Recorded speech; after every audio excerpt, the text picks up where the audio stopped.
Andrea, Beauty Crescent is a ride you've got for Tony Cruz coming up on Sunday afternoon. Just the one ride on him so far, but last time out it was an encouraging one. He was. He's very lightly raced. That was on his third run in Hong Kong, and it was a very promising run. He's an improving horse, and on the back of his last run, you think he'd be competitive on Sunday. He certainly didn't shirk the issue, did he? He ran on really strongly to hit the line powerfully, suggesting that there might be a good bit more still to come. Yeah, 100%. Like I said, he hasn't. Like I said, he's only had 3 runs here in Hong Kong, and his last run was very promising, looking like that he's definitely ready to hit, hopefully win at some stage. But it wasn't beaten very far, and I think that race would have brought him on plenty, and hopefully on Sunday he'll be very competitive, I think. I know you're probably not in the position to sort of make the comparison, given that you didn't ride him without blinkers, but he did have those blinkers on last time. Was Tony's feeling sort of post-race that they have certainly brought about some improvement? Yeah, I think he just needs. It's a sort of horse that needs racing. I think the more racing, the better. And the blinkers definitely helped a little bit that day, but he's not like he's not ungenuine or anything. He just, like I said, is relatively young, and I think the more experience for him, the better. Both his wins in Europe, he had the blinkers on, so certainly bodes well. From your knowledge thus far here at Sha Tin, 1,200 metres, gate 9, does that make things any more complicated than it should? A little bit. I did think it's a sort of horse that needs to find his feet early on. I don't think it's a sort of horse you can sort of press him too much. And like you saw the last day, he actually finished quite well. So hopefully from that draw, we'll be able to slot in sort of midfield, and hopefully we'll finish the way to the last day. Keith Yeung, Ying is a very interesting runner on this weekend's card. You're the man that's charged with riding him. He's a newcomer for Pierre Yeung, but talk me through his trials, because they've looked very impressive, Keith. It did. I started trialing him last season, just end of last season, and he was still a little bit heavy and awkward at the turn. And so we decided to give him a summer break and take him back again and do it all again beginning of the season. And he seems to respond to PS training very well, and every time he trialed this season, he has improved. His 3 trials this season have all been with the cheek pieces on as well. I mean, do you feel, given that you're the only man that has trialled him, that they really have brought about some nice improvement? Yes, because he's a very quiet horse. He's laid back, and I think the cheek piece really helps him to concentrate. His second last trial, went back and had a look at it. He made sort of most of the running there, went forward. So he's got some really good sort of tactical early speed, hasn't he, this guy? He did. He's got the ability, he's got the speed, and because like he's always laid back, so we try to reel him a bit more forward, so just to keep him interested. Is the hope that maybe like race day sort of sparks him up a bit if he is quite a laid back horse? Yes, I think we're gonna use the similar tactics. Nice to get on a horse like him, Keith, I suppose. You know, obviously we don't know too much about him, but he does look rather exciting, doesn't he, really, on what he's done at the trials? Oh yes, I've been working with him since he came to Hong Kong, and he's always given me these good feelings about him. And as a jockey, you always need a good horse to keep their career going. Certainly do. It's nice to have that association, I suppose, isn't it, with them in the mornings? I mean, it's easy for a jockey just to get on one in the afternoon or the evening, but the fact that you've had a bit to do with the horse must be quite special from your point of view as well. Yes, and like when I was really appreciated the owner and Pierre, and because of course they knew they have a good horse, and still like willing to give support to me and just keep me on him. So I try my best and do whatever I can. Chris, so Super Sunny Singh is one of your runners this weekend. Talk to me about his comeback, Chris, because that was a really pleasing performance. Well, you know, the last run is the first time he came back for this season. After he ran third, you know, we all happy at the team, and that's why, you know, last year, you know, after the Classic Club, we give him a break. I think it's the right timing to give him a break, because last year he got 4 wins, 8 start, you know, and he did a great job in the Classic Cup.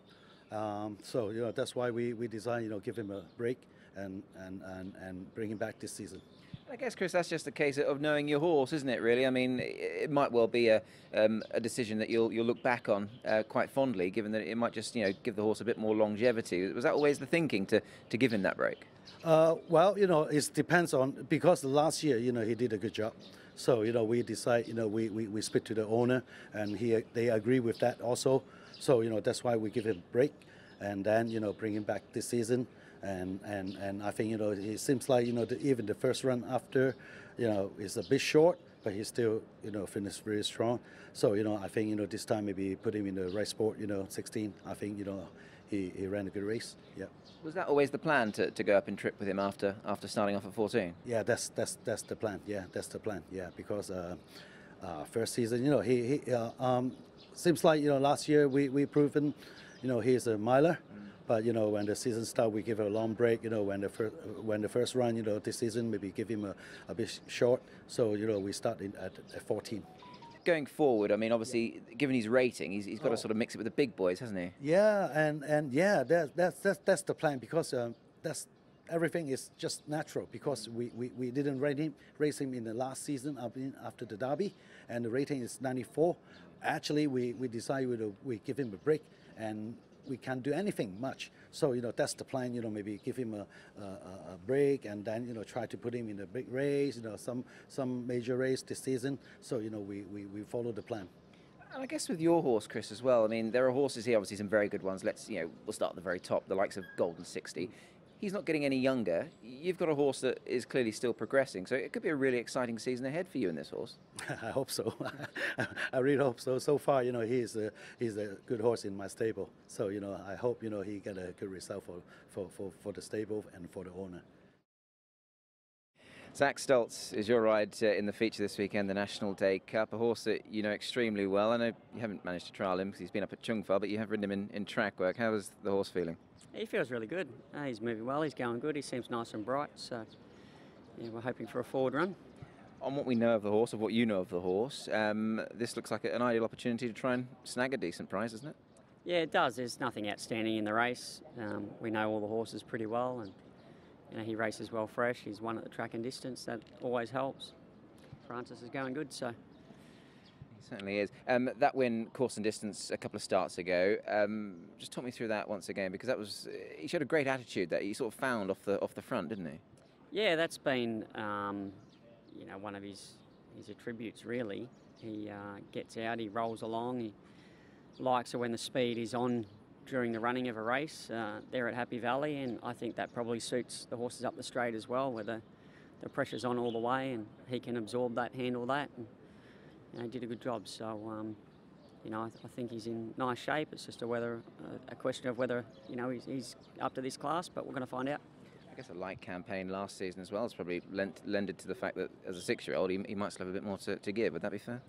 Yeah, it wasn't by design. He had a bit of a setback, so he needed some time off and then come back as a fresh horse towards the end of the season. And, he's still relatively fresh now, so hopefully that helps him.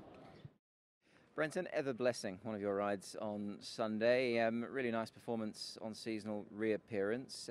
He seemed to do a decent job behind a few inform horses. Yeah, he's a nice moving horse. I thought he raced well on his first run back. I've got no doubt 6 furlongs was short of his best, so 1400 should suit, and I've got no doubt even when he gets to a mile he'll be even better. But he's drawn well again. He'll bounce, he'll put himself somewhere on the speed, and like I said, he's a lovely moving horse. So I've got no doubt he's only going to keep progressing as the races get a little bit longer. I sense there from what you said that 14 could certainly bring out a bit more improvement in him. Was that sort of echoed by Ricky sort of going into this race? I think so, and even the other day, we're positive with him. And then obviously Angus's horse sort of took the running up sort of mid-race, but I felt like at the 1200 I was just at my top of fraction. So I think 1400 will suit him, and like I said, he's still learning, still progressive, and Ricky's horses seem to be racing well. They certainly are racing well. The horses that he's raced around are also racing well. Obviously, Super Winners won again. M Unicorn was the winner on Wednesday night. He ran second, so the form certainly looks strong. Yeah, it does. So like I said, I'm going there on Sunday, expecting him to race really well. Nice draw. He had 1 last time, gets 3 this time. We won't sort of, split hairs over a couple of stalls, will we? No. If I keep getting low draws like that, I won't complain. And just with him, I mean, you mentioned 14. Does he get a little bit further, do you think, going forward? I mean, he's still lightly raced. I guess he's untapped to this point. Yeah, I think so. You know, everything to do with his track work and that. He just loves to relax, and he's got a lovely big action on him. So I'd say, you know, 14 mile definitely, and we'll reassess after that. Yes, thanks very much, Mark.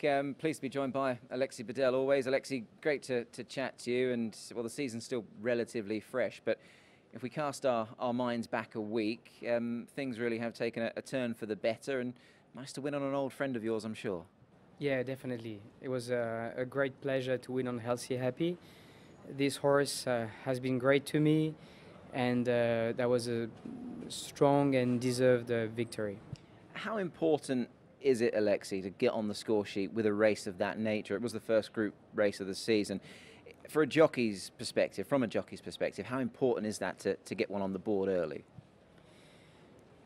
I think it's a game changer, but I mean, at the end of the day, we're all trying very hard, and it's not like it's irrelevant. It's just, you just keep trying, and when it comes, it comes. So I was just lucky enough to have a good ride in the Group 3, and everything just fall into places at the right time. Could have been any other race a few weeks before.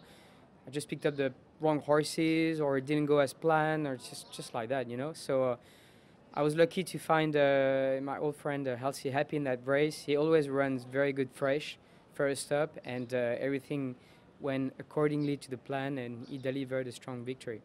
Talking of old friends, Alexis, I mean, when you look at your sort of CV here in Hong Kong, there's always been that really nice horse, obviously, notably Wellington, and obviously Voyage Bubble last season as well. So, obviously, you know, these are horses that I imagine mean quite a bit to you, and Healthy Happy, as you've already mentioned. Yes, definitely. Like he gave me my first major win in Hong Kong with the Classic Cup, and like it's just a great victory, you know, and like for a Western jockey like me to win such a big race in Hong Kong, it's a great achievement. So I'm very proud of that, and I'll remember this horse forever. Before we look ahead to your rides coming up this weekend, what about the season sort of as a whole, Alexis? What are the aims? What are the goals, if any? Are you the sort of guy that sets yourself a target going into each season? I think I'll really work on the discipline, because I want to stay away from injury or suspensions. That's already a good start, I think. Otherwise, like I keep trying my best, improve what can be improved, build up a new connection, a new relationship, and maintaining the old ones. So that's it. Pretty simple. I guess with Hong Kong, Alexis, it's such a melting pot, isn't it? I mean, we're all here at Sha Tin. It's a very sort of closed shop, if you will, a very close-knit community. I guess for a jockey, you've really got to be on your A game always, haven't you? Oh, definitely. I mean, it's fair to say that you're only as good as your last ride. In Hong Kong, it's very competitive, only handicap races, so you don't need to make a lot of mistakes to lose a race and to be replaced, and that's it. So, but I just try to be not too emotional, and keep cool, and just keep trying like I always do, and things will go back. I think the coolness side of things you've got nailed to a T. This weekend, you've got a nice enough book of rides, another group race coming up. Let's have a look at your rides this weekend, Alexis. You start with Savvy Delight in race 2. How much do you know about him? Not really much, but I think the horse is ready to run a good race. So I'm hoping he can finish strongly. This is a speedy horse, and I wouldn't be surprised if he ran a good race. Also got California Veins and Noble One as well. Obviously, they look to be sort of sound chances in their respective races too. Yeah, I think so. They will take the benefit of the first run. I think California Veins should run a decent race. I'm happy to ride him, and doesn't look like an overly strong field. You ride the Best Peach in race 7. I thought he was an interesting runner there, the Best Peach. On his best form, he'd certainly take a shake in a race like that. Definitely. I think it's quite a talented stayer for the future, and I rode him last year, finished second in the Group 3, and I think it was a strong performance. So I expect him to run a good race. I think it's a quality horse. Alexis, you've got the luxury of being able to do lightweights. Your ride in the feature race this weekend is Adios. wonderfully consistent horse. It's not going to be easy. A couple of really good horses in the race, the likes of Sight Success and also Kerpenny, a recent winner, along with STOLTZ. But in your horse, you've got a horse who sort of always goes out there and puts it all on the line for you. Yes, definitely. I think this horse got abilities. He's talented. He won a Class 1 very convincingly, and his first run of the season was good, good enough, beaten by 2 good horses with good sectionals. So, I mean, I'm confident he should run a good race. Hopefully, the trip 1,000 meters straight will suit him. I think it's a fast race, but he can finish very strongly. Of all of your rides, would he be the pick of them? I know it's not an easy race, but I imagine he's the one you'd probably like to win for sure. Yes, definitely. I think Edios is a very honest horse, and I really expect him to be close.